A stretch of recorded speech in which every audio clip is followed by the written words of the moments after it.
2012년 총선과 대선에 개입했던 군 댓글부대 규모가 박근혜 정부 출범 이후 오히려 확충된 것으로 YTN 취재 결과 확인됐습니다.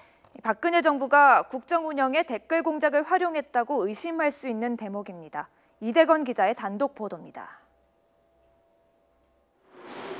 국군사이버사령부의 정치 댓글 활동이 집중적으로 이루어진 시기는 총선과 대선이 있었던 지난 2012년입니다. 이명박 정부 마지막 해입니다. 그런데 박근혜 정부 출범 이후 군 댓글 부대 규모가 눈에 띄게 늘어난 것으로 드러났습니다.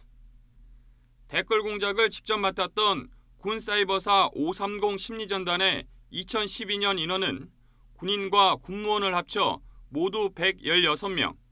그런데 박근혜 정부 출범 첫 해 155명으로 확 늘었고 그 다음 해에 다시 증가했습니다. 군사이버사 전체 인원도 박근혜 정부 출범 이후 처음으로 300명을 넘어섰습니다. 군 댓글 부대 수사기간인 2013년과 2014년에 오히려 전체 인원은 늘어난 겁니다. 인원이 늘어나니 국정원에서 지원받는 개인 활동비 예산도 늘었습니다. 2011년 4천만 원에도 못 미쳤는데 대선해인 2012년 2억 원을 훌쩍 넘어섰습니다. 그리고 박근혜 정부 출범 첫 해에는 3억 5천만 원에 가까울 정도입니다. 2010년 정도에 5만 원 왔다가 1년 후부터인가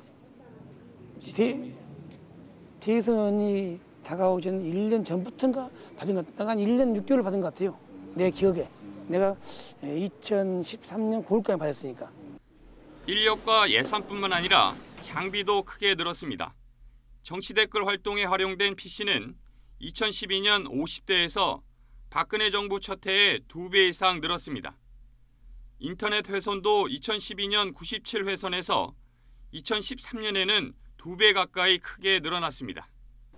2012년 총선 대선을 통해서 확인하고 나서 이거는 일상적으로 좀 제도화시킬 필요가 있겠다. 이런 판단을 저는 정부 차원에서 박근혜 정부 차원에서 했다고 보고요. 현재 불법적인 군 댓글 활동에 대한 수사는 2012년 이명박 정부 마지막 해에 집중돼 있습니다. 그러나 박근혜 정부 출범 이후 규모가 더욱 확충된 것으로 드러나면서 이 기간 불법적인 활동에 대한 대대적인 수사가 불가피해 보입니다. YTN 이다운입니다.